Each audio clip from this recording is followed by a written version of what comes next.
Wow பாக்குறதுக்கு எப்படி இருக்கு, சாப்பிடணும் போல இருக்கு. இது வந்து டோனட் இல்ல எங்க வீட்டுல தயிர் வடைன்னு சொல்லுவாங்க. நிறைய பேர் சாப்பிட்டு இருப்பீங்க. இது அதுவும் இதை நம்ம வீட்டுல சிம்பிளா தயார் பண்ணி சாப்பிட்டா எப்படி இருக்கும், அந்த ஃபீலே வேற லெவல் தான். இன்றைய காலத்துல இறங்குற வேற லெவல செஞ்சு சாப்பிடுறோம். இது சூப்பரா இருக்கு கைஸ். இப்போ இதை மாதிரி நீங்களும் வீட்டுல டோனட்ல தயிர் வடைன்னு சொல்லுவாங்க சுட்டு சாப்பிட்டீங்களான்னு சொல்லி வீடியோக்குள்ள கமெண்ட் பண்ணுங்க. இன்னைக்கு நம்ம ஸ்பெஷலா சிம்பிளா தயிர் வடை செய்யறதுக்கு ரெடி ஆயிட்டோம். பாக்குறதுக்கு எப்படி இருக்கு, கலர்ஃபுல்லாவும் அவ்வளவு அழகாவும் இருக்கு, நல்ல டேஸ்டாவும் இருக்கு. இன்னைக்கு வந்து களத்தில் இறங்கியாச்சு வீட்டுல வந்து டோனட் செஞ்சு பாக்குறதுக்கு. அதாவது எங்கட ஊர்ல தயிர் வடைன்னு சொல்லுவாங்க. 1 கிலோ மாவை கொட்டி தேவையான அளவுக்கு தண்ணி, தேங்காய் எண்ணெய், சீனி, பேக்கிங் சோடா, தயிர், உங்களுக்கு சாஃப்ட்னஸ் கூட தேவைண்டா பட்டர், முட்டையும் அது கூட ஆட் பண்ணிக்கலாம். இந்த இன்கிரிடியன்ட் எல்லாம் போட்டு ஆட் பண்ணி மிக்ஸ் ஆக்கி ஆக்களை மூடி படுக்க போட்டாச்சு. நல்லா பழுத்து ஊதி எழும்புறது எல்லாம் ரெடி ஆகி பதத்துக்கு வந்தது. நாம தயிர் வடை சுடுறதுக்கு ரெடி ஆயிட்டோம். இவரை பார்த்திருப்பீங்க, இவர் தான் நம்ம பரோட்டா மாஸ்டர். ரெண்டையும் பிடிச்சி இழுத்து வந்துட்டு தயிர் வடையை சுடுறதுக்கு கோல்டு கலர்ல சட்டியை வச்சு நல்லா எண்ணெயை ஊற்றி சூடானதும் தயிர் வடையை போட்டு சுடுறதுக்கு ரெடி ஆயிட்டோம். தயிர் வடை மாஸ்டரும் சுட்டுக்கு இருந்தாரு, நம்ம சிவான் பிரதரும் சுட்டுக்கு இருந்தாரு. எல்லாரும் சுட்டு சுட்டு இறக்கக்குள்ள நமக்கு பார்த்திருக்கலாமே ஆளை விடுங்களான்னு சொல்லி நம்மளும் களத்தில் இறங்கி ஓட்டையை போட்டு தயிர் வடையை சுட்டு சுட்டு இறக்க தொடங்கிட்டேன். சட்டிக்குள்ள லெஃப்ட் ரைட் அண்ட் பரட்டி நல்லா கோல்டு கலருக்கு வந்ததும் எடுத்து பார்த்ததும் பெருசும் இல்லாம சின்னதும் இல்லாம மீடியம் சைஸ்ல கணக்கா இருந்துச்சு. எல்லாம் சுட்டு முடிஞ்சதும் இதுக்கு பிறகு முக்கியமான வேலை இருக்கு. தண்ணியை ஊற்றி சீனியை போட்டு நல்லா கரைச்சி சுட்டு தயிர் வடையெல்லாம் சீனி பாவுல போட்டு. பொதுவா எல்லாருமே எதுக்கு டோனட்னு சொல்லுவாங்க, சிலாக்கள் வந்து ஸ்வீட் வடைன்னு சொல்லுவாங்க, எங்கட ஊர்ல வந்து தயிர் வடைன்னு சொல்லுவாங்க. தயிர் வடையை சுட்டு சீனி பாவுல போட்டு இறக்கி தான் கண்டனா. அதுக்கு போது சகன்ல இருந்து தயிர் வடையை காணவே இல்லை. எல்லாத்தையும் அடிச்சு சும்மா தூள் கரப்பி காலி பண்ணிட்டோம். வீட்டுல சுட்ட தயிர் வடை,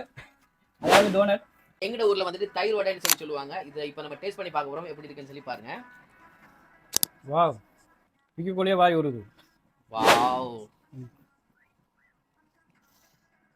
வாவ், வேற லெவலா இருக்கு. நீங்களும் கண்டிப்பா இதை வீட்டுல ட்ரை பண்ணுங்க. பண்ணிட்டு நீங்க பண்ணினவங்க இதை எப்படி இருக்கு அப்படின்னு சொல்லி கமெண்ட்ல சொல்லுங்க.